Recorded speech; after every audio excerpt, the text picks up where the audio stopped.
రాష్ట్ర organising committee సభ్యులు, ఇక్కడ హాజరైనటువంటి కామ్రేడ్స్ మరియు మిత్రులారా,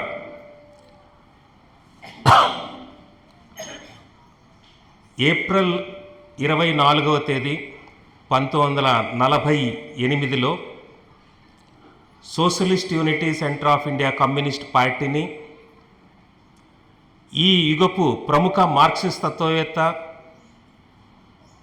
మా పార్టీ నాయకులు, మార్గదర్శి అయినటువంటి కామ్రేడ్ శిబ్దాస్ ఘోష్ పశ్చిమ బెంగాల్లోని దక్షిణ 24 పరగణాల జిల్లాలో జయనగర్ అనే పట్టణంలో ఈ పార్టీని ప్రారంభించారు.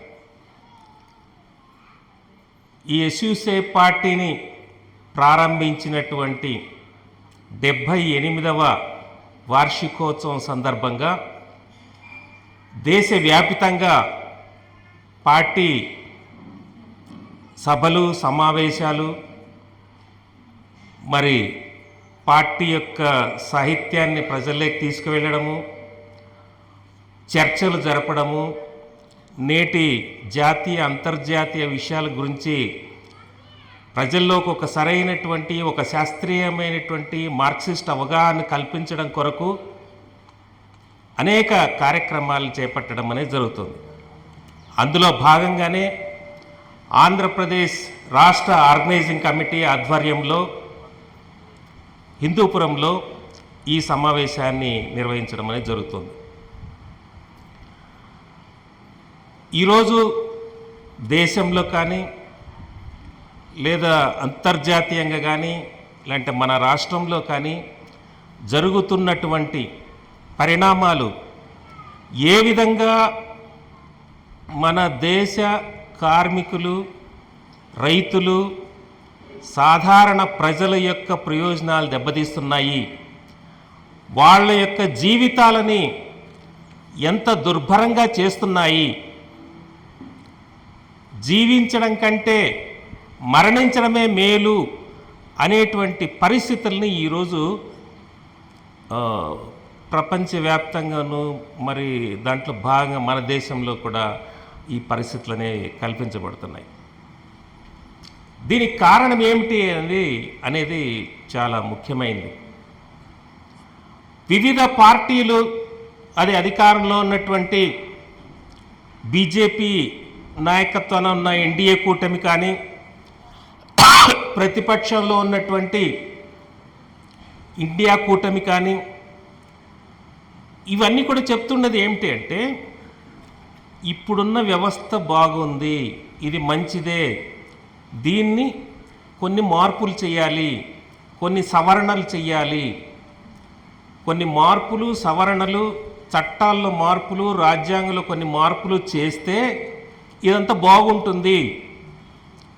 లేదా కొద్దిమంది చెడ్డ నాయకుల్ని, అవినీతి పరులని తొలగించేసి మంచివాళ్ళు అనబడే వాళ్ళని తీసుకొస్తే ఈ దేశం బాగుపడుతుంది,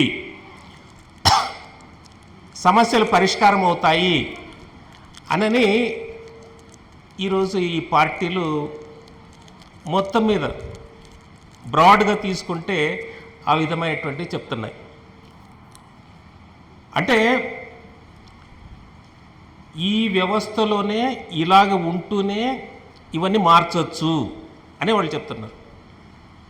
ఈరోజు ఉండేటువంటి అసమానతలు కానీ, లేకుంటే పేదరికం కానీ, నిరుద్యోగ సమస్య కానీ, లేదంటే రైతుల గిట్టుబాటు ధరల సమస్య కానీ, లేకుంటే కార్మికుల యొక్క జీవన పరిస్థితులు మెరుగుపడడం కానీ, లేకుంటే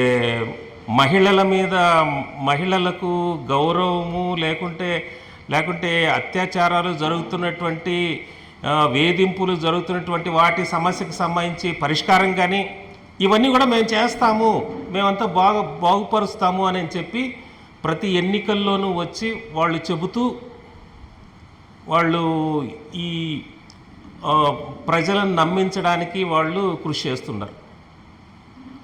అది బీజేపీ కానీ, కాంగ్రెస్ కానీ, రాష్ట్రంలో ఉన్న టీడీపీ, జనసేన, బీజేపీ కూటమి కానీ, లేదా ప్రతిపక్షంలో ఉన్న వైసీపీ కానీ ఇదే విధానాలు వాళ్ళు అవలంబిస్తున్నారు. అధికారంలో ఉండే వాళ్ళు బాగలేరు, మమ్మల్ని మీరు ఎన్నుకోండి అని ప్రతిపక్షంలో ఉండి వాళ్ళు చెప్తుంటారు. దానికి అనుగుణంగా ఈరోజు ఉన్నటువంటి దినపత్రికలు కానీ, లేకుంటే టీవీ ఛానల్స్ కానీ, సోషల్ మీడియా కానీ, ఇప్పుడు దాదాపు అన్ని రాజకీయ పార్టీలు కూడా సోషల్ మీడియా ఆర్మీని పెట్టుకొని దాళ్లతో మొత్తం విస్తృతంగా ప్రచారం చేస్తున్నారు. ఈ ప్రచారంలో కానీ ఇవన్నీ కూడా ఈ పార్టీలు చెప్తున్నాయంటే అధికారంలో ఉండే వాళ్ళే బాగలేరు, దించేసేయండి, మమ్మల్ని ఎన్నుకోండి, మేమంతా బాగు చేస్తామని చెప్తున్నారు. ఈ పత్రికలు, ఈ టీవీ ఛానల్స్, సోషల్ మీడియాలో చేస్తున్నవంతా కూడా ఈ రకమైనటువంటి ప్రచారం ఏ స్థాయికి వచ్చిందంటే పార్టీలు చెప్తున్నటువంటి విధానాలు కానీ, పార్టీలు చెప్పే సిద్ధాంతాలు కానీ, వాటికి సంబంధించినటువంటి ఫిలాసఫీ కానీ, వీటి గురించి చర్చలు కాదు. ఈరోజంతా కూడా ఒకరినొకరు తిట్టుకోవడము, ఒకరినొకరు బురద చల్లుకోవడము, ఒకరు ఎంత డబ్బులు అవినీతి చేసినారని, ఇంకోరు ఎంత భూ కబ్జాలు చేసినారని, లేదంటే మద్యం కుంభకోణాలు ఎన్ని చేసినారని ఒకరినొకరు ఆరోపించుకోవడమే. ఈ విధంగా గతంలో ఉన్నటువంటి కాంగ్రెస్ పార్టీ కానీ, ప్రస్తుతం ఉన్నటువంటి బీజేపీ కానీ ఈ రకంగా ఒకరినొకరు విమర్శించుకోవడం. ఇందులో కులాన్ని ఉపయోగించుకొని కొన్ని పార్టీలు, మతాన్ని ఉపయోగించుకొని కొన్ని పార్టీలు, కొన్ని పార్టీలు ప్రాంతాన్ని ఉపయోగించుకొని కొన్ని పార్టీలు, కొన్ని జాతిని ఉపయోగించుకొని ఇట్లాంటి రకరకాలైనటువంటి సంకుచితమైన ధోరణులను ప్రజల్లో రెచ్చగొడుతూ ప్రజలే ఘర్షించుకునే విధంగా, ప్రజలే వాళ్ళే ద్వేషించుకునేలా చేసేటువంటి రాజకీయాలని ఈ పార్టీలు చేపడుతున్నాయి. ఏ విధంగా అయినా కూడా సరే తమ అధికారంలో ఉండాలి అని. అధికారంలో ఉండడం కొరకు ఎవరు అధికారంలో పార్టీ కానీ, ప్రతిపక్షంలో పార్టీ కానీ వాళ్ళు చెప్పేది ఏమిటి అని అంటే ఈ వ్యవస్థ బాగుంది, ప్రస్తుతం ఉన్నటువంటి రాజకీయ, ఆర్థిక, సామాజిక పరిస్థితులన్నీ కూడా బాగున్నాయి, దీన్ని మెరుగుపరచాలని. కానీ ఇప్పటికి 16 లోక్సభ ఎన్నికలు జరిగినాయి. రాష్ట్రంలో కూడా దాదాపు అన్నీ సాధారణ ఎన్నికలు జరిగాయి. లోక్సభకు కానీ, లేకుంటే రాష్ట్ర శాసనసభకు కానీ, ఇలాంటి స్థానిక ఎన్నికలకు కానీ ఈ 79 సంవత్సరాలుగా, అంటే దాదాపు ఒక 8 దశాబ్దాలుగా ఎలక్షన్లు అంతా చూస్తూ వచ్చినాం. ఎంతోమంది ప్రభుత్వాలు మారిపోయినాయి, ఎంతోమంది పార్టీలు మారినాయి అధికారంలోకి వచ్చిన వాళ్ళు. మరి నాయకులు మారినారు, మంచివాళ్ళు అనబడేవాళ్ళు మారినారు, చెడ్డవాళ్ళు అనబడేవాళ్ళు మారినారు, ఆర్థికవేత్తలు అనబడేవాళ్ళు మారినారు. అన్ని రకాల కులాలు, అన్ని రకాల మతాలను మారినప్పటికీ నాయకులుగా దేశంలో ఏమైనా మౌలికమైనటువంటి పరిస్థితులు మారినాయా? దేశంలో ఏమైనా మార్పు వచ్చిందా? కార్మికుల్లో కానీ, మరి రైతుల యొక్క పరిస్థితుల్లో కానీ, సాధారణ ప్రజల్లో కానీ, మధ్యతరగతి ప్రజల యొక్క జీవితాల్లో మార్పు వచ్చిందా? ఇది నేడు మనం వేయాల్సినటువంటి మౌలికమైన ప్రశ్న. ఈ మౌలికమైనటువంటి ప్రశ్నకు సమాధానం అనేది మనకు కావాలి, ప్రజలకు కావాలి.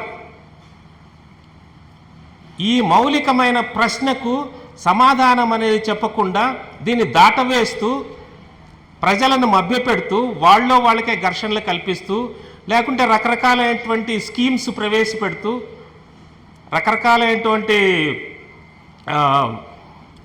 విధానాలు లేకుంటే సంక్షేమ పథకాలు అనేటువంటి ప్రవేశపెడుతూ ఇవన్నీ కూడా చేస్తున్నారు. ఇప్పుడు ఈ మధ్యనే మళ్ళీ పేపర్లో వచ్చింది, హిమాచల్ ప్రదేశ్లో ప్రభుత్వ ఉద్యోగులకు జీతాలు 20% తగ్గించేసి ఇద్దామని అక్కడ హిమాచల్ ప్రదేశ్ ప్రభుత్వం నిర్ణయించిందట. కాబట్టి ఇక్కడ కూడా ప్రభుత్వం దాని పేపర్లో అప్పుడే వాళ్ళ యొక్క పత్రికల్లో ఉండే పేపర్లు అన్నీ కూడా వస్తుంది, పెన్షన్లకి జీతాలకి వచ్చేటువంటి డబ్బులే ఎక్కువ ఖర్చు అయిపోతుంది బడ్జెట్లో, కాబట్టి ఒక 20% నుంచి 50% తగ్గించి ఇస్తాము అనని ఇక్కడ పత్రికల్లో కూడా ప్రచారంలో వస్తుంది. అదొకటి. రెండోది ఏమిటంటే ఇప్పటికి సంక్షేమ పథకాలు ఇస్తున్న వాటిలో అనర్హులను తొలగించాలి అనేది కూడా ఇదే పత్రికలు రాస్తున్నాయి. ఇదే పత్రికలు మరి ఒక మొన్న జనరల్ ఎలక్షన్స్ జరిగినప్పుడు మళ్ళీ అప్పుడు ఏం చెప్పినాయి, గత ప్రభుత్వం కంటే మేము ఇంకా ఎక్కువ సంక్షేమ పథకాలు చేపడతాము, దానికంటే ఎక్కువ మేము అభివృద్ధిని చేసి సంపద సృష్టించి అంత పంచుతాము అని చెప్పి ఇదే పత్రికలు రాసినాయి. మరి ఇప్పుడు వెస్ట్ బెంగాల్ ఎన్నికల్లో, పశ్చిమ బెంగాల్ లాంటి తమిళనాడులో జరుగుతున్న ఎన్నికల్లో కూడా ఇదే విషయాలు చెప్తున్నారు. మహిళలకి 4,000 అంట, లేకుంటే ఇంకోటి ఇవన్నీ కూడా ఏవేవన్నీ స్కీమ్స్ అన్నీ చెప్తున్నారు. కాబట్టి ఈరోజు ఇవన్నీ కూడా ఎప్పటి నుంచినో చెప్తూ వచ్చినవే ఇప్పుడు కూడా చెప్తూ వస్తున్నారు. మనము ఇప్పటి కూడా ఇంకా ఇదే దీంట్లో మనము కొనసాగించాలా, మనం ఇట్లేంగా ఆలోచించాలా అనేది మన ముందున్నటువంటి ప్రధానమైన ప్రశ్న. ఈ విషయానికి సంబంధించి ఎస్యూసీఐ కమ్యూనిస్ట్ పార్టీ 1948లోనే ఈ విషయానికి సంబంధించి ఒక విషయం చెప్పింది. అప్పుడంతా ఆనాడు ఉన్నటువంటి పరిస్థితులు ఏమిటి అంటే, స్వాతంత్రం అప్పుడప్పుడే వచ్చింది, బ్రిటిష్ వాళ్ళు మన దేశాన్ని వదిలిపెట్టి వెళ్ళిపోతూ మన దేశంలో ఉన్నటువంటి కాంగ్రెస్ పార్టీకి, దాని నాయకుడు నెహ్రూకి ఈ ప్రభుత్వాన్ని అప్పచెప్పి కొత్త ప్రభుత్వం ఏర్పాటైంది. కాంగ్రెస్ పార్టీ ఎవరి ప్రతినిధి? ఆనాడు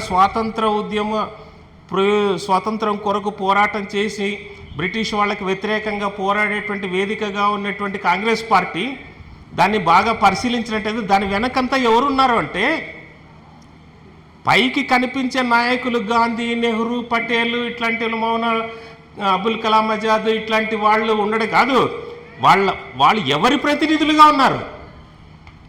అప్పటికే టాటా, బిర్లా అనేటువంటి పెద్ద పెద్ద పెట్టుబడిదారులుగా ఉన్నటువంటి వాళ్ళ యొక్క ప్రయోజనాలు, అంటే స్వతంత్రం వచ్చినట్టయితే తమ యొక్క పెట్టుబడులకు, తమ యొక్క ఆస్తులకు, తమ యొక్క లాభాలకు దేశంలో ఉండే వనరులన్నింటినీ కూడా తమ గుప్పెట్లో పెట్టుకొని తమ పెట్టుబడిదారులుగా భారత ప్రజల్ని, భారత కార్మికులని దోపిడీ చేసుకోవడానికి అనుగుణమైనటువంటి విధానాలు చేపట్టాలి అనే ఉద్దేశంతోనే కాంగ్రెస్కు వెనక ఉండి వాళ్ళు నడిపించారు.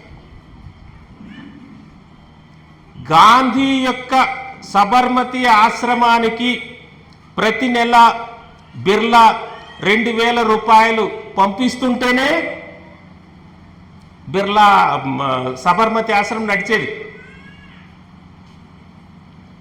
గాంధీ నడిపిస్తున్న సబర్మతి ఆశ్రమానికి బిర్లా ప్రతి నెల 2,000 రూపాయలు పంపిస్తేనే ఆ ఆశ్రమం నడిచేది. బిర్లా ఎందుకు 2,000 రూపాయలు ప్రతి నెల ఇస్తున్నాడు అంటే, 2,000 రూపాయలు అంటే ఈ 2,000 ఇప్పుడు 2,000 రూపాయలు అనుకోవద్దండి, అప్పటికి దానికి వాల్యూ ఎక్కువ. ఎందుకు పంపించేవాడు? బిర్లా ఎందుకు పంపించేవాడు? గాంధీ కూడా ఎక్కడ ఉండి భజనలు చేసేవాడు?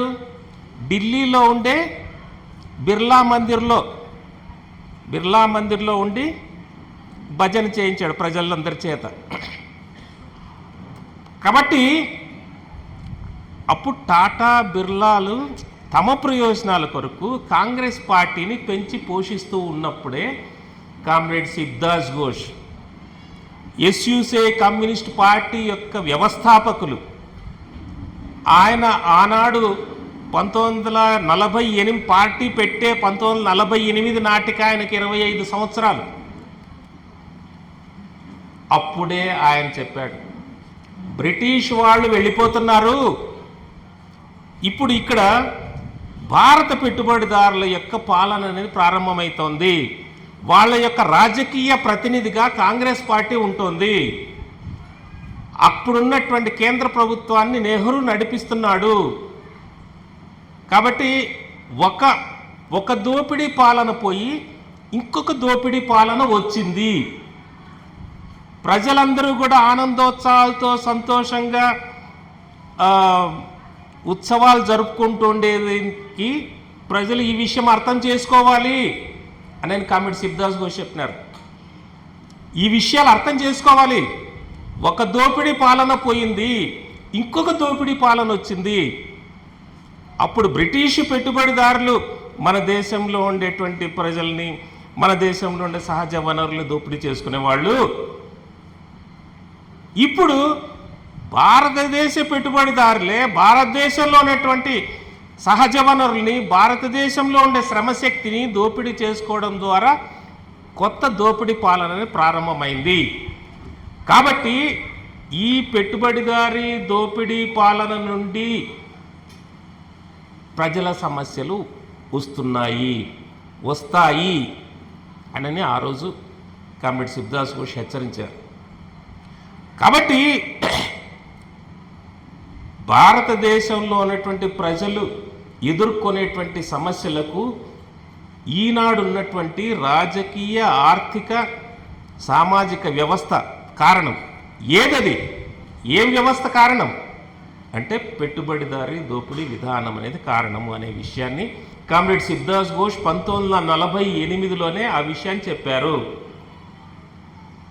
కానీ ఆనాడు ఉన్నటువంటి పార్టీలన్నీ కూడా అవి బూర్జో పార్టీలు కానీ, లేకుంటే ఆనాడు కమ్యూనిస్ట్ పార్టీగా, అంటే అప్పటికి ఇంకా చీలిపోలేదు సిపిఐ కానీ, వాళ్ళందరూ కూడా ఆ రోజు భారతదేశంలో ఇంకా ఈ పెట్టుబడిదారీ విధానం రాలేదు అనే దీంట్లోనే ఉండేవాళ్ళు.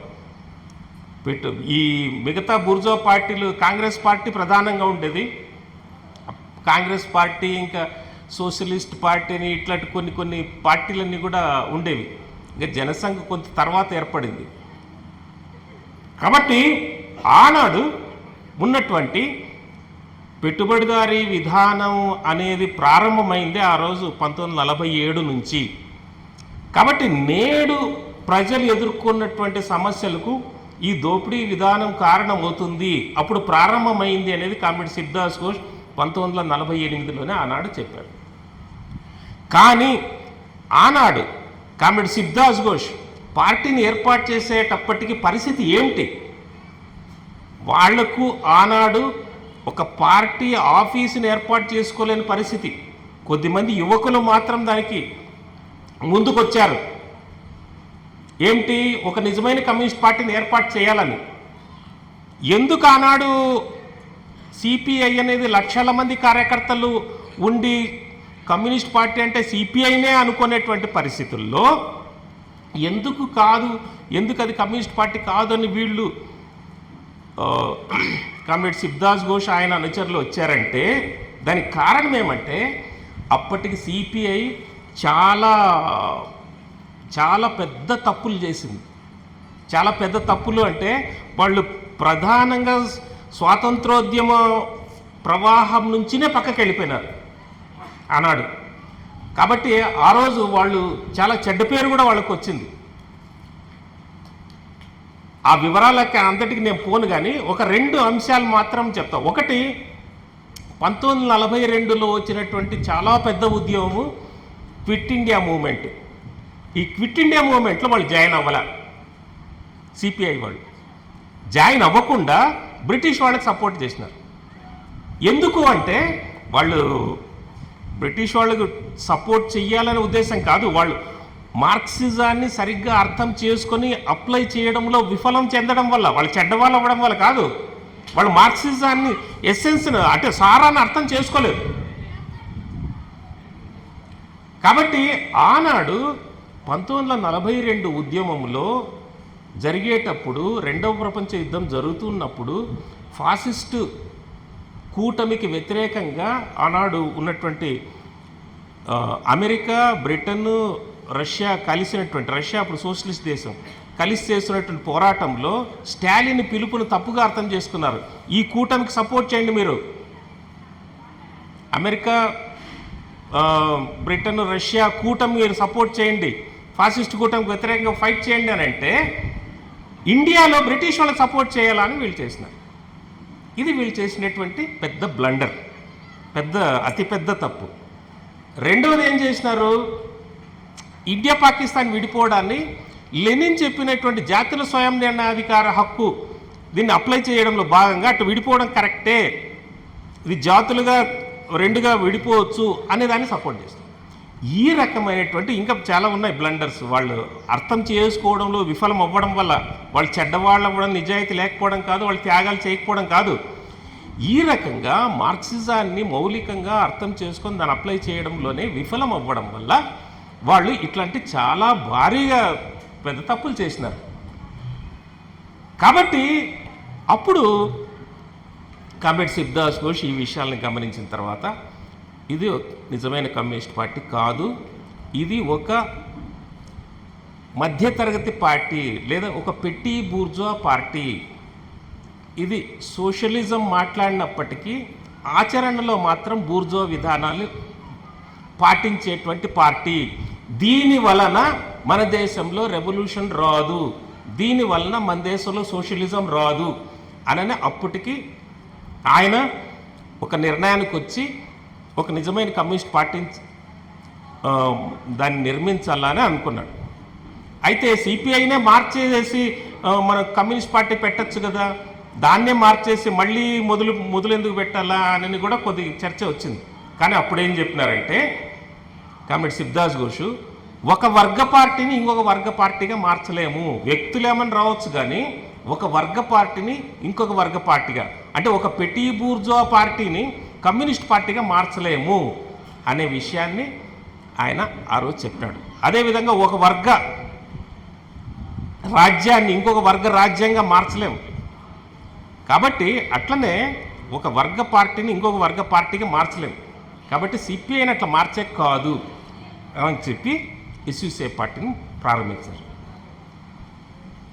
ఆనాడు కామ్రేడ్ శివదాస్ ఘోష్ ఏవైతే చెప్పినారో ఈరోజు ఇప్పుడు ఈ పార్టీలన్నీ కూడా అదే చెప్తున్నాయి. ప్రభుత్వాలు చేపట్టేవన్నీ కూడా కార్పొరేట్ల యొక్క ప్రయోజనం కొరకు చేపడుతున్నాయి, కార్పొరేట్ల యొక్క లాభాలు పెంచడం కొరకు చేపడుతున్నాయి, ఇవన్నీ కూడా ఈరోజు చెప్తున్నారు. ఇప్పుడు మన రాష్ట్రంలో తీసుకునే పరిస్థితి ఎట్లుంది, రాష్ట్ర ప్రభుత్వం లక్షల కొద్దీ ఎకరాలని రైతుల నుంచి బలవంతంగా సేకరించి పెద్ద పెద్ద పెట్టుబడిదారులకు అప్పచెప్తున్నాయి. విశాఖపట్నంలో భారీ స్థాయిలో భూములన్నీ సేకరిస్తున్నారు, అనకాపల్లి జిల్లాలో భారీ స్థాయిలో భూములన్నీ సేకరిస్తున్నారు. విశాఖపట్నం ఉక్కు ఫ్యాక్టరీని కేంద్ర ప్రభుత్వము, రాష్ట్రంలో ఉండేటువంటి అధికార ప్రతిపక్ష పార్టీ అన్నీ కలిపి దాన్ని మూసేస్తున్నాయి, మూసేస్తున్నాయి. ఒకవైపు దాన్ని మూసేస్తూ ఇంకొక వైపు మిట్టల్ ఆధ్వర్యంలో ఇంకొక పెద్ద స్థాయిలో ఉక్కు ఫ్యాక్టరీని అక్కడ స్థాపిస్తున్నారు. గవర్నమెంట్ ఆధ్వర్యంలో పబ్లిక్ సెక్టర్లో ఉన్నటువంటి విశాఖ ఉక్కు ఫ్యాక్టరీని మూసేస్తూ ఇంకొక వైపు లక్ష్మీ మిట్టల్ ఆధ్వర్యంలో ఉన్నటువంటి వాళ్ళ పెద్ద మల్టీనేషనల్ కంపెనీ అది, దాని ఆధ్వర్యంలో ఒక ఉక్కు ఫ్యాక్టరీని స్థాపిస్తున్నారు. దానికి వేల కొద్ది ఎకరాలు దానికి ఇస్తున్నారు, దానికన్నీ ఇస్తున్నారు. ఎట్లా సేకరిస్తున్నారంటే రైతులకు ఇంకా వాళ్ళకి ఏమి నష్టపరిహారం ఇవ్వకుండానే, కనీసం వాళ్ళకి పునరావాసం కల్పించకుండానే వాళ్ళందరినీ బలవంతంగా సేకరించడము, వాళ్ళకి అప్పచెప్పేసేయడం. ఎవరైనా దాన్ని వ్యతిరేకించడానికి అక్కడికి ఆ ప్రాంతంలోకి వెళ్తే ఎవరిని కూడా బయట వాళ్ళు ఎవరు రానియకూడదు అని చెప్పి పోలీసులు ఆంక్షలు, ఎవరిని పోతే అరెస్ట్ చేసేయడమే. ఇంకా కొన్ని సంస్థలకు ఒక ఎకరా సంవత్సరానికి 99 పైసలు, 99 పైసలకి లీజు ఇస్తున్నారు. 99 పైసలకి.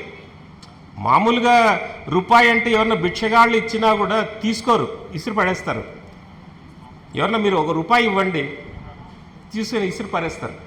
అట్లాంటిది పెట్టుబడిదారులకు వాళ్ళు బాగా డబ్బులు పెట్టగలరు, వాళ్ళ దగ్గర డబ్బులు ఉన్నాయి, లేకపోయినా కూడా బ్యాంకులు వేల కోట్లు కూడా అప్పులు ఇచ్చి కూడా వాళ్ళకి ఇది చేయగలవు. అట్లాంటిది వాళ్ళ దగ్గర నుంచి 99 పైసలు లీజుకి ఎందుకు ఇవ్వకూడదు అని మినిస్టర్ లోకేష్ చెప్తారు.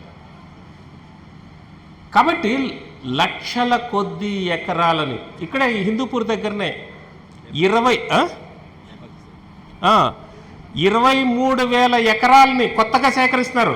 లేపాక్షి సెడ్జ్ ఇది కాదు, లేపాక్షి సెడ్జ్ ఇది కాకుండా కొత్తగా ఇప్పుడు మళ్ళీ 23,000 ఎకరాలంతా సేకరిస్తున్నారు. మొత్తం అందరినీ కూడా నేరుగా పోవడము, ఎంఆర్ఓలు, తహసీల్దారులు వీళ్ళందరూ పోవడము, టేబుల్ వేసుకుని కూర్చోవడము, మీ ఆధార్ కార్డులు ఇవన్నీ తీసుకొచ్చేసేయండి అని చెప్తారు. అది ఏంది ఎట్లా ఆధార్ కార్డులు తీసుకొచ్చేది? లేకుంటే వాళ్ళ పత్రాలను తీసుకురండి అని చెప్పడం, తీసేసుకోవడం, సంతకాలు పెట్టించుకోవడం, పంపించేసేయడమే, అంతే. ఈ రకమైనటువంటి బలవంతంగా భూములను సేకరించేటువంటివిని ఈరోజు వీళ్ళు చేపడుతున్నారు. ఈ రకమైనటువంటి సహజ వనరులన్నిటి కూడా కంప్లీట్గా తమ గుప్పెట్లకు తీసుకొచ్చేస్తున్నారు. మొత్తం తీర ప్రాంతాన్ని అంతటినీ కూడా అసలు ఈ భవిష్యత్తులో ఎవరైనా సముద్రాన్ని చూడాలనుకున్నా కూడా సరే పోవడానికి కూడా మీకు ఎక్కడ ప్లేస్ కూడా దొరకదు. ఏమైనా టికెట్లు పెట్టేమన్నా కొన్ని బీచ్ల దగ్గర పెట్టచ్చు, అంతేగాని ఎవరు కానీ నువ్వు సముద్రం దగ్గర పోవడానికి కూడా ప్లేస్ కూడా ఉండదు. కాబట్టి ఈ రకంగా మొత్తం భారీ స్థాయిలో భూములన్నీ కూడా విచ్చలవిడిగా ఆక్యుపై చేస్తున్నారు. కాబట్టి ఈరోజు మొన్ననే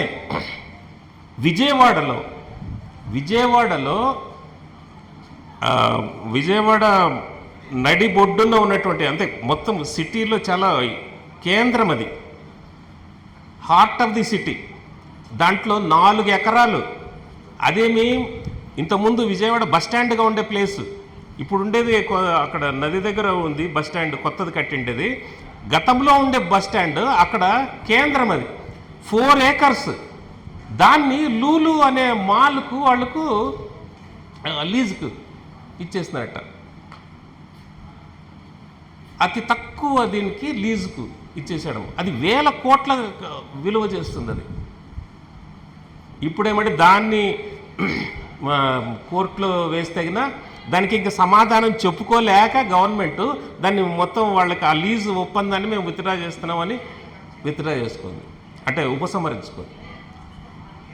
కాబట్టి ఈరోజు ఈ విధంగా విచ్చలవిడిగా భూములను సేకరించేసి తమ గుప్పెట్లో పెట్టుకోవాలని ఈరోజు ప్రయత్నాలు చేస్తున్నారు. ఈరోజు అదానీ డేటా సెంటర్ అని, అదానీ గూగుల్ డేటా సెంటర్ పేరుతో విశాఖపట్నం దగ్గర గూగుల్ డేటా సెంటర్ పేరుతో దాదాపు 1,30,000 కోట్ల రూపాయలతో డేటా సెంటర్ ఒకటి పెడుతున్నారు. డేటా సెంటర్ అంటే మొత్తం అన్నీ యూట్యూబ్, మరి ఫేస్బుక్, ఇట్లాంటి వీటన్నిటికి సంబంధించి డేటా అంతా కూడా ఒక చోట నిల్వ చేయడం కొరకు అది డేటా సెంటర్. దానివల్ల ఏం పెద్ద ఉద్యోగాలు ఏం రావు. ఇట్లాంటి డేటా సెంటర్ కోసము గూగుల్ డేటా సెంటర్ అని పేరు పెట్టి నిజాన్ని దాన్ని అంతా కూడా నిర్వహించేది అదానీ. ఈ అదానీకి దాన్ని పెట్టడం కొరకు 22,000 కోట్ల రూపాయల రాయితీలు ప్రకటించింది స్టేట్ గవర్నమెంట్. 22,000 కోట్ల రూపాయల రాయితీలు ప్రకటించింది. కాబట్టి ఇది ఎవరి కొరకు పనిచేస్తుంది ప్రభుత్వం? అభివృద్ధి అంటారు. చంద్రబాబు నాయుడు విజనరీ, అభివృద్ధి కోసం అతను బ్రాండ్ అంబాసిడర్ అని చెప్తారు. ఎవరి బ్రాండ్ అంబాసిడర్?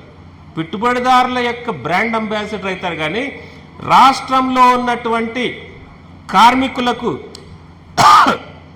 రైతులకు, ప్రజలకు, మహిళలకు వీళ్ళ యొక్క బ్రాండ్ అంబాసిడరా? వీళ్ళకు ప్రయోజనం కొరకు నిలబడుతున్నాడా? ఈరోజు కార్మికుల పరిస్థితి ఏ రకంగా ఉంది? ఎలా ఉంది పరిస్థితి? ఈరోజు స్కూల్ వర్కర్స్ ఉన్నారు.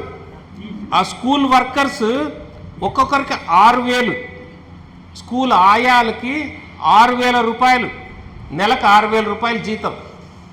వాళ్ళు ఎలా జీవిస్తారు? రోజంతా ఉండాలి మరి స్కూల్లో, ప్రతి ఒక్క పని వాళ్ళే చేయాలి. మరి పారిశుద్ధ్య కార్మికులు వాళ్ళకి ఇచ్చేదే ఎంత? వాళ్ళకి ఇచ్చేది 6,000. 6,000 ప్రభుత్వం మారుతానే మొత్తం వాళ్ళంతా తీసి పడేస్తారు. మీరు గత ప్రభుత్వంలో వచ్చినారు కదా, మీరు వెళ్ళిపోండేనని వాళ్ళంతా పంపించేసి కొత్త వాళ్ళని పెట్టుకుంటారు.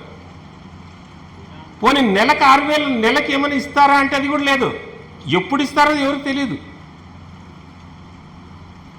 ఇది పారిశుద్ధ కార్మికుల పరిస్థితి.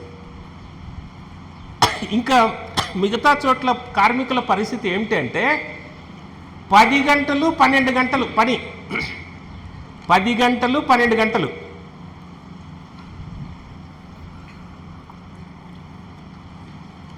పని చేయాలి. కానీ ఈరోజు అన్ని ధరలు ఎట్లా పెరిగిపోయినాయి మీరు చూస్తున్నారు. ఇంకా ఇప్పుడు ఈ యుద్ధము అక్కడ ప్రారంభమైన తర్వాత ధరలన్నీ ఎట్లా పెరిగిపోయినాయి. మందుల ధరలు, మొత్తం ఈ వంట నూనెలు, మరి బయట హోటల్లో ధరలు, మొత్తం నిత్యావసర సరుకుల ధరలు, ఈవెన్ టీవీలు అంట, సెల్ ఫోన్లు, మొత్తం ఏవి తీసుకున్నా కూడా అన్ని ధరలు పెరిగిపోయినాయి. కాబట్టి ఈ రకంగా ఈవెన్ ఎరువుల ధరలు అన్నిట్లో కూడా పెరిగిపోతున్నాయి. ఎట్లా ఈరోజు ప్రజలు జీవిస్తారు? ఈరోజు నోయిడాలో 11,000 అంట అక్కడ జీతాలు ఇస్తాండి. అది 11,000 మినిమం వేజెస్ అండి. కనీస వేతనాలు ఇవ్వండి, 18,000 ఇవ్వండి అని అడిగినా కూడా వాళ్ళు చేయడం లేదు. కనీసం హర్యానా గవర్నమెంట్ చేసిందన్నా అమలు చేయండి మీరు అనన్నా కూడా చేయడం లే. వాళ్ళందరూ కూడా ఉద్యమం చేసి వాళ్ళు బయటకు వచ్చి బాగా స్ట్రాంగ్గా వాళ్ళు ఫైట్ చేస్తే భారీ ఎత్తున ఈరోజు ఉత్తరప్రదేశ్ గవర్నమెంట్ యోగి ఆదిత్యనాథ్ యోగులు ఏం చేస్తారు? తపస్సు చేస్తూ అంటారు, లేకుంటే అడవుల్లోకి వెళ్ళి అక్కడ తపస్సు చేస్తూ యోగాసనాలు వేసుకుంటూ ఉంటారు. కానీ ఆ యోగి వచ్చి ఇప్పుడు ప్రభుత్వాన్ని నడిపేటువంటి రాజకీయ నాయకుడు అయిపోయినాడు. ఆ యోగికి ప్రజలు పడుతున్న కష్టాలు అతనికి అర్థం కావడం లేదు. కాబట్టి వాళ్ళు అందరినీ మొత్తం అణిచిపడేస్తున్నారు. సుమారు 400 మంది పైగా కార్మికుల్ని అరెస్ట్ చేసినారు. ఎవరెవరు అందరూ ఈ సందర్భంగా ఎవరెవరైతే కొంత కార్మికుల వైపు నిలబడి వీళ్ళకి అన్యాయం జరుగుతుంది అని మాట్లాడే వాళ్ళు ఎవరైనా కూడా సరే వాళ్ళందరినీ అరెస్ట్ చేసి పడేస్తున్నారు. ఇది వీళ్ళు చేస్తున్నటువంటిది. కార్మికులకి 11,000, 12,000, 13,000తో నెలకు ఉన్నటువంటి ప్రజలకి, కార్మికులకి వాళ్ళు ఎలా జీవిస్తున్నారు, వాళ్ళకి కనీస వేతనాలను గవర్నమెంటే అంగీకరించినట్టు కనీస వేతనాలు కూడా ఇవ్వాలా అనేటువంటిది కూడా ఆ యోగీశ్వరుడికి అర్థం కాలేదు. ఇట్లాంటిది ఈరోజు మొత్తం అత్యంత క్రిమినల్ నేరపూరితమైనటువంటి వాళ్ళు ఈరోజు అధికారంలో ఉంటున్నారు. ఈరోజు తిరుపతిలో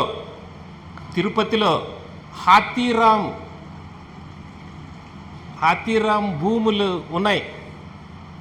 2,000 ఎకరాలు ఈ హాతీరామ్ భూములు. అవి అంటే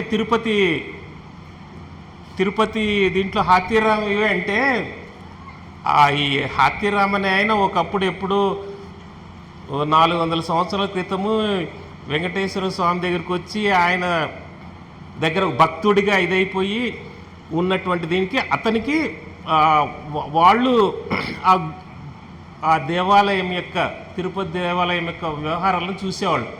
దానికి అప్పుడు రాజులు తర్వాత వచ్చిన పాలకులు వాళ్ళకందరికీ కూడా భూములు ఇచ్చినారు. అవి ఇచ్చిన భూములు చివరికి 2000 ఎకరాలు మిగిలిపోయినాయి. ఈ 2000 ఎకరాల్లో కూడా ఇప్పుడంతా ఇప్పటికీ 650 ఎకరాలంతా కూడా కొట్టేసినారు.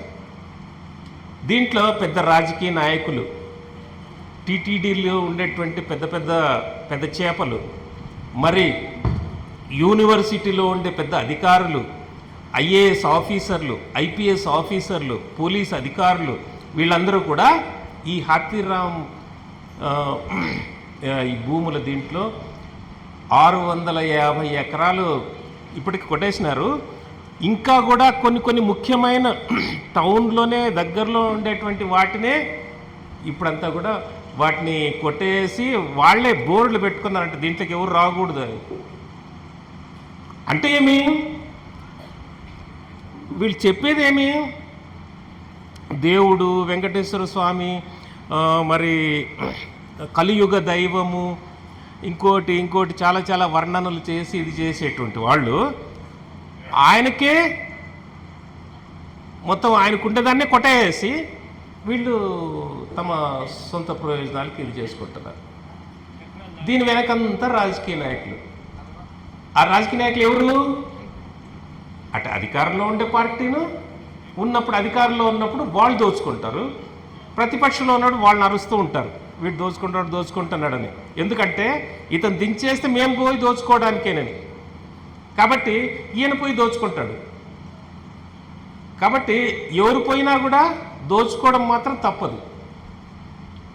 కాబట్టి దేవుడి పేరుతో అనేటువంటి వాటిని కూడా విచ్చలవిడిగా దోపిడీ చేస్తూ కూడా ఈ రకంగా చేస్తున్నారు. కాబట్టి ఈరోజు రాష్ట్రంలో చాలా చోట్లంతా కూడా ఎమ్మెల్యేలుగా ఉన్నవాళ్ళు వీళ్ళందరూ కూడా దీని మీద భూములు ఎక్కడెక్కడ వివాదాస్పదంగా ఉన్న అన్ని చోట్ల కూడా వీళ్ళు ఈరోజు చేస్తారు. కాబట్టి ఈరోజు ప్రజల సమస్యలు పట్టించుకోవడం లేదు. ఇంకా విద్యారంగం చూసినట్టయితే మొత్తం ప్రభుత్వ స్కూళ్లను, కాలేజీలను, యూనివర్సిటీలన్నింటినీ కూడా ఒక 10 సంవత్సరాల లోపల అన్నీ కూడా మూసేసేదానికి రెడీ చేస్తున్నారు. ప్రభుత్వ స్కూళ్ళు, కాలేజీలు, డిగ్రీ కాలేజీలు, యూనివర్సిటీలు వీటన్నిటినీ కూడా రాబోయే ఒక 10 సంవత్సరాల లోపల అన్నిటినీ కూడా మూసేయడానికి రెడీ చేసుకుంటున్నారు. దేశవ్యాప్తంగా ఇప్పటికే 1,00,000 స్కూళ్లను మూసేసినారు. కాబట్టి భవిష్యత్తులో గవర్నమెంట్ స్కూళ్ళు, కాలేజీలు, యూనివర్సిటీలనే ఉండవు. ఇప్పటికే నారాయణ, చైతన్య ఇట్లాంటి పెట్టుబడిదారుల చేతికి అన్నీ కూడా వచ్చేసి వాళ్ళు ఇప్పటికే చాలా భారీ స్థాయిలో గుత్త పెట్టుబడిదారులుగా తయారైపోయి ఆంధ్రప్రదేశ్లోనే కాకుండా ఇతర రాష్ట్రాల్లో కూడా వెళ్ళి ఎడ్యుకేషన్ విద్యారంగంలో దోపిడీ చేసుకొని లక్షల కోట్లు వేల కోట్ల రూపాయల ఆస్తులు సంపాదించుకుంటున్నారు. దీంట్లో చేరిస్తే మన పిల్లలు బాగుపడతారేమో అని అనుకుని చేర్చే దాంట్లో అంతా కూడా వాళ్ళు పిల్లలందరినీ కూడా విద్యావంతులు కాదు చేస్తాండేది. విద్య అనే దాంట్లో సరైన అర్థంలో వాళ్ళు ఇచ్చేది విద్య కాదు. ఒక జాబ్ కొరకు, జాబ్ సంపాదించడం కొరకు కావలసిన ట్రైనింగ్ ఇస్తారు. ఎట్లయితే పోలీసు శాఖలో ఉండే కుక్కలకు ట్రైనింగ్ ఇస్తారో, వాటికి డ్రగ్స్ పట్టుకోవడానికి లేకుంటే ప్రేలుడు పదార్థాలు పట్టుకోవడానికి ట్రైనింగ్ ఇస్తారు. వాటికి డ్రగ్స్ పట్టుకోవడానికి లేదంటే ప్రేలుడు పదార్థాలు ఆర్డిఎక్స్ లేకుంటే బాంబులు ఏమైనా ఉన్నాయా, ఇట్లాంటి ఏమైనా లేకుంటే తుపాకులు ఏమైనా ఉన్నాయా, ఇట్లాంటి వాసన పట్టి పట్టుకునేదానికి ట్రైనింగ్ ఇస్తారు కుక్కలకి. ఆ కుక్కలకి ఏమి ఫిలాసఫీ కానీ, హిస్టరీ కానీ, లేకుంటే బాటనీ, జువాలజీ, లేకపోతే పొలిటికల్ సైన్స్ అవి చెప్పరు. వాసన పట్టేది మాత్రం నేర్పిస్తారు. ఈ వాసన పడితే దాన్ని పట్టుకోవాలి, ఈ వాసన ఉంటేనే ఇది అనేది దానికి ట్రైనింగ్ ఇస్తారు. అట్లా ఇప్పుడు కార్పొరేట్ కాలేజీల్లో కూడా జాబ్స్ను ఏ జాబ్ వాసన చూసి పట్టుకునే రకంగా మన పిల్లలకి వాళ్ళు ట్రైనింగ్ ఇస్తారు. అంతేగాని వాళ్ళని విద్యావంతులు చేస్తున్నారు అనుకోవద్దు. వాళ్ళు విద్యావంతులు అవుతారని కాదు. అందుకనే దాని ఫలితాలు ఇప్పుడు మనం చూస్తున్నాం. ఇప్పుడు పిల్లల్లో ఎట్లాంటి ధోరణులు వస్తున్నాయంటే వాళ్ళకి ఏ విషయం ఏది తెలియదు, వాళ్ళకి ఏ విషయం ఏది తెలియదు, ఏ వాల్యూస్ ఉండవు. అది మతానికి సంబంధించిన విలువలు ఉండవు, అంటే గుడికి పోయి మొక్కోవడము, లేకుంటే ఏదో సాంప్రదాయాలు పాటించడం అది ఉండదు, లేకుంటే ఏదైనా సాధిద్దాము, ఏదో మంచి పనులు చేస్తాము, లేకుంటే ఎవరికైనా సహాయం చేయాలా అనే హ్యూమనిస్ట్ ఫీలింగు, లేదంటే మానవతావాద దృక్పథము ఉండదు. ఇంకా కార్మిక వర్గ సంస్కృతి, కమ్యూనిస్ట్ విలువలు అంటే అది ఇప్పుడు అట్లాంటి ఇది పరిస్థితులు లేవు. కాబట్టి ఏ విలువలు లేవు, అన్నీ కూడా ఇన్స్టింక్ట్ అంటే ప్రవృత్తుల మేరకు పోతూ ఉంటారు వాళ్ళు. ఏ రకమైన మానవ విలువలు, మనిషికి ఉండాల్సిన లక్షణాలు అనేవి లేకుండా ఉండే విధంగా పిల్లలు తయారవుతున్నారు. ఏ విలువలు, ఏ మనుషులకు ఉండాల్సినటువంటి లక్షణాలు అనేటువంటి ఏవి లేకుండా ఉండే విధంగా ఈరోజు విద్యా విధానంలో తయారవడానికి కారణం అనేది ప్రధానమైన కారణము ఈరోజు విద్య వ్యాపారం అయిపోవడము, విద్య కేంద్రీకరింపబడ్డము. కాబట్టి ఈరోజు ఈ పెట్టుబడిదారీ విధానంలో పనిచేసే వాళ్ళు కాదు, వాళ్ళకు సాఫ్ట్వేర్ ఇంజనీర్లు కావాలా, వివిధ ఇన్స్టిట్యూట్స్లోనూ లేకుంటే ఫార్మాస్యూటికల్ ఇన్స్టిట్యూట్స్లోనూ పనిచేసేదానికి వాళ్ళకి కావాల్సిన వాళ్ళు కావాలా. అయితే వాళ్లకు ఎలాంటి డిగ్నిటీ అనేది ఉండకూడదు. డిగ్నిటీ అంటే హుందాతనం, ఆత్మగౌరవం ఉండకూడదు, సెల్ఫ్ రెస్పెక్ట్ అనేది ఉండకూడదు. అట్లా ఉండాలి, అట్లా పనిచేసే వాళ్ళుగా ఉండాలి. ఆ రకంగా ఎట్లయితే పోలీసు డిపార్ట్మెంట్ కుక్కలకు ట్రైనింగ్ ఇస్తారో ఆ రకంగా పిల్లల్ని మనుషులుగా ఉండేవాళ్ళుగా కాకుండా ఆ రకమైన ట్రైనింగ్ ఇచ్చేవాళ్ళుగా తయారవుతున్నారు. మన రాష్ట్రంలో ఏకోపాధ్యాయ పాఠశాలలు 12,000 ఏకోపాధ్యాయ పాఠశాలలు ఉన్నాయి. దేశంలో ఇంకెక్కడ కూడా లేవు, ఏ రాష్ట్రంలోనూ కూడా లేదు 12,000 ఏకోపాధ్యాయ పాఠశాలలు. అంటే ఒకే ఉపాధ్యాయుడు ఉంటాడు, అన్ని క్లాసులకు ఆయన పాఠాలు చెప్పాలి.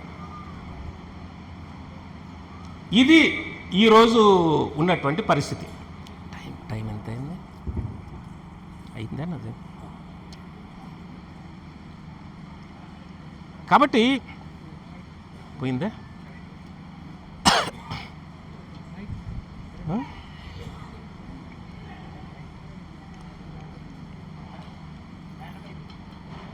హ్యాండ్ మైక్ లేదా? అది ఉంది చూడు.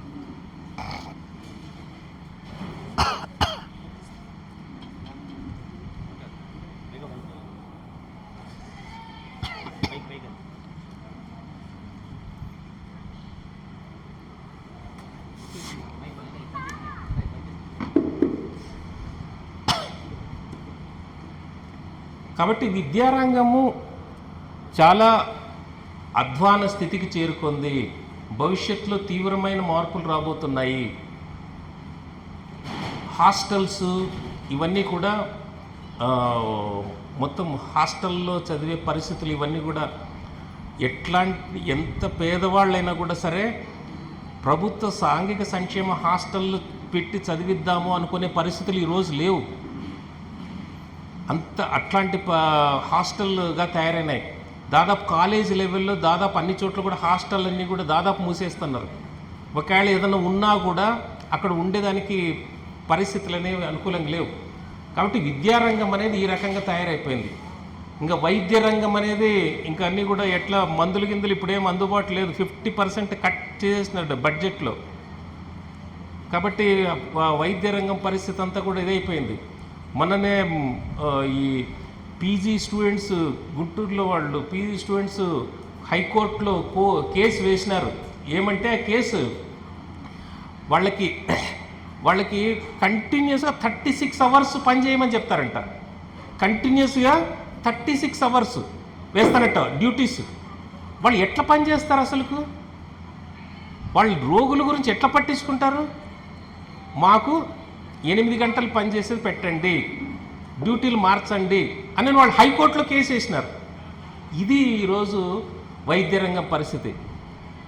ఇంకొక వైపు కార్పొరేట్ కాలేజీలు చూసినట్టయితే దాంట్లో పోయినట్టయితే వాడు చచ్చిపోవాలా, లేకుంటే అది డబ్బులు కట్టేసిన తర్వాత వాడు ఊరేసుకునైనా చచ్చిపోవాలా.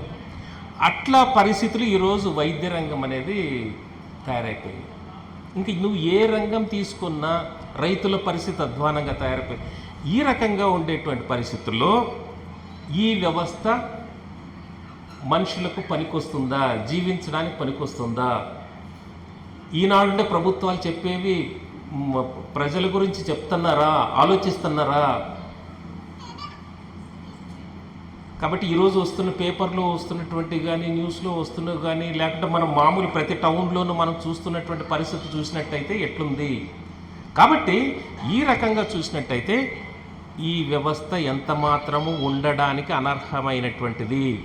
అందుకనే కామ్రేడ్ శివదాస్ ఘోష్ ఏం చెప్పినారు?